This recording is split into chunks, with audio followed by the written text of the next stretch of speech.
Bismillahirrahmanirrahim. Alhamdulillahirabbil alamin. Wassalatu wassalamu ala sayyidina Muhammadin asyrafil anbiya'i wal mursalin wa ala alihi wa sahbihi ajma'in. Assalamualaikum warahmatullahi wabarakatuh. Baiklah, bertemu lagi kita pada hari ini dalam mata pelajaran Tafsir Al-Quran, pelajaran 2, Tafsir ayat 2 hingga 4 Surah Al-Anfal yang berkaitan dengan tanda-tanda iman.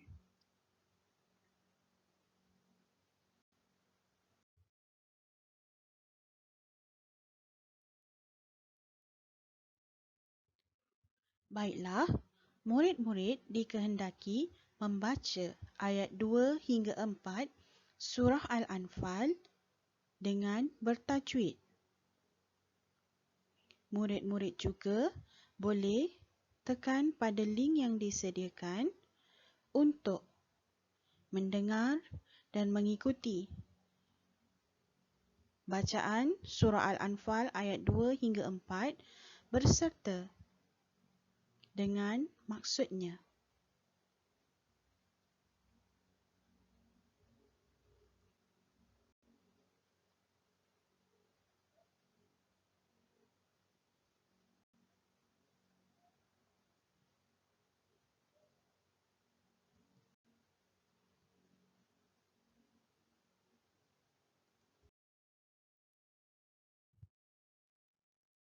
Baiklah, kita sambung seterusnya, iaitu bagi makna kalimah. Baik, apa yang anda perhatikan di hadapan anda ini adalah jadual makna kalimah yang terdiri daripada kalimah dan juga makna kalimah. Bagi ayat yang pertama, Al-Mu'minuna, yang bermaksud orang-orang yang beriman. Yang kedua, wajilat qulubuhum, gementar hati mereka. Ayat yang ketiga, wa idza tuliyat alaihim ayatuh, dan apabila dibacakan kepada mereka ayat-ayatnya. Yang keempat, zadathum imana, bertambah iman mereka. Yang kelima, yatawakkaluna, tawakal, mereka berserah. Kemudian seterusnya, yuqimunas shalah, iaitu mendirikan solat. Darajatun, pangkat yang tinggi. Al-mu'minuna haqqa, beriman dengan sebenar-benarnya. Dan yang terakhir, wa maghfiratun, dan keampunan. Baiklah. Seterusnya, sedikit intisari ayat. Baik, perkara asas dalam Islam. Apakah dia perkara asas dalam Islam? Perkara asas dalam Islam ialah, kita lihat sama-sama, iaitu iman. Iman merupakan perkara yang paling asas dalam Islam. Baiklah, seterusnya. Okey, iman juga penentu kedudukan seseorang di sisi Allah. Baik, di manakah kedudukan iman? Kedudukan iman ialah di dalam hati.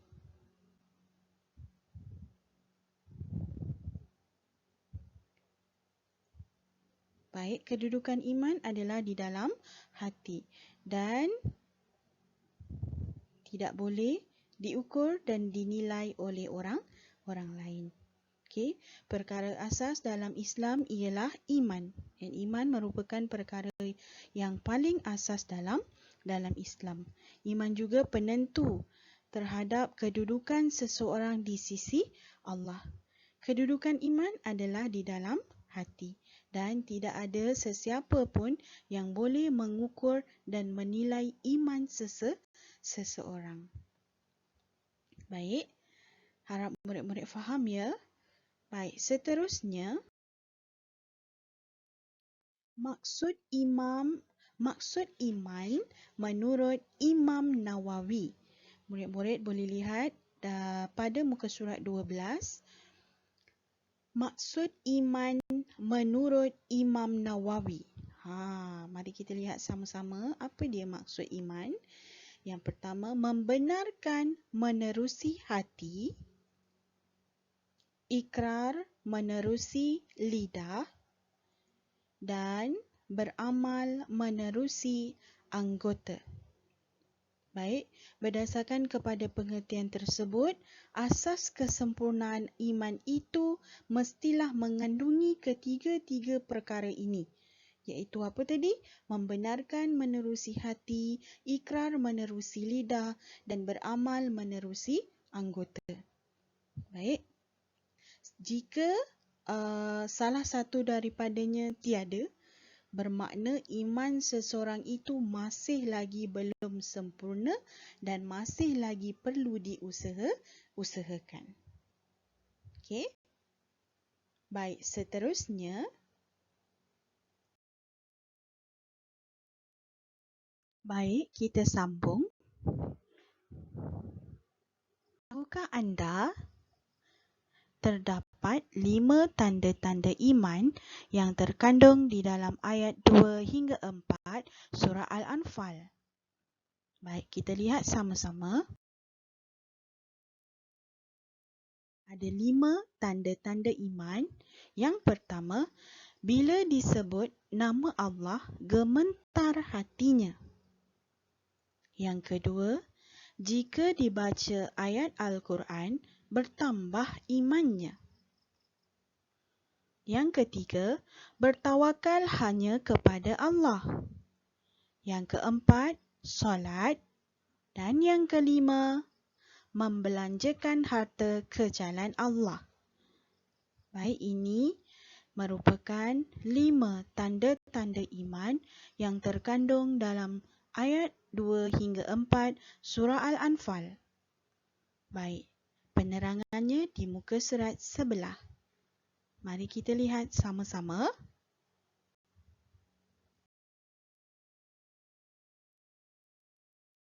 Penerangan yang pertama, bagi tanda-tanda iman yang pertama, bila disebut nama Allah, gemetar hatinya. Apakah faktor yang mendorong ke arah kegementaran hati apabila nama Allah disebut? Faktornya ialah keyakinan yang mendalam terhadap Allah. Yakin terhadap Allah. Yang kedua, jelas. Mereka nampak dengan jelas akan kebesaran, kekuasaan dan kehebatan Allah Subhanahu wa Ta'ala. Baik, tanda iman yang kedua, jika dibaca ayat Al-Quran, bertambah imannya. Apa dia faktor yang mendorong kepada perkara tersebut? Baik, Al-Quran merupakan panduan hidup umat Islam. Dan Al-Quran ialah kalam Allah. Membacanya adalah satu ibadah. Dan beriman kepadanya adalah wajib. Menolak dan mempersenda-sendakan Al-Quran boleh menyebabkan seseorang itu menjadi kafir. Dan Al-Quran juga menjadi sumber rujukan kepada orang Islam. Maka bagi orang-orang yang beriman, mereka akan dekati Al-Quran, membaca Al-Quran dan memahami isi kandungan Al-Quran. Baik, seterusnya, tanda iman yang ketiga, iaitu bertawakal hanya kepada Allah. Apakah faktor-faktornya? Baik, maksud bertawakal. Bertawakal ialah menyerahkan diri kepada Allah serta didahului dengan usaha yang bersungguh-sungguh. Okey, bertawakal bukan tanpa usaha tetapi berusaha bersungguh-sungguh dahulu kemudian baru menyerahkan segala urusan kepada Allah. Okey, kemudian ciri-ciri yang meletakkan tawakal sebagai satu daripada tanda keimanan seseorang kepada Allah kerana orang yang bertawakal sentiasa yakin terhadap jaminan Allah dan apa yang dilakukan sentiasa mengharapkan pertolongan dan juga keredaan daripada Allah Subhanahu wa Ta'ala. Baik, kita tengok seterusnya tanda iman yang keempat iaitu solat. Solat ini ialah tiang agama. Tanpa solat bermakna agama seseorang telah runtuh. Maka jagalah solat.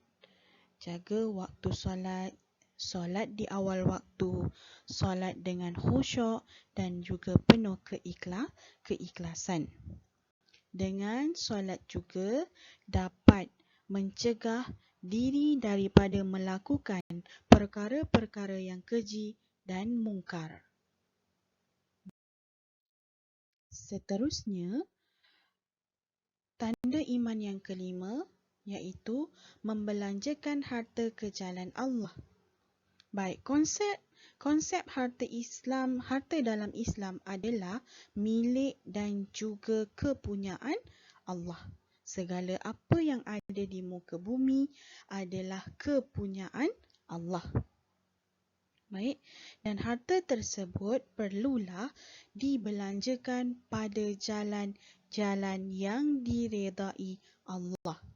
Kemudian dikeluarkan sebahagian daripada harta untuk dibayar zakat dan tidak dikuasai oleh sifat bakhil dan juga tamak. Kerana sifat bakhil dan juga tamak merupakan bukan sifat orang-orang yang beriman. Maka belanjakanlah harta kita ke jalan Allah, ke jalan yang baik dan diredai oleh Allah. Baik, setakat itu dulu pada hari ini. Semoga penerangan Ustazah dapat membantu anak-anak, murid-murid dalam pembelajaran pada hari ini. Baik, untuk tugasan anda, Ustazah akan hantar di grup WhatsApp. Okey, jumpa lagi. Terima kasih. Assalamualaikum warahmatullahi wabarakatuh.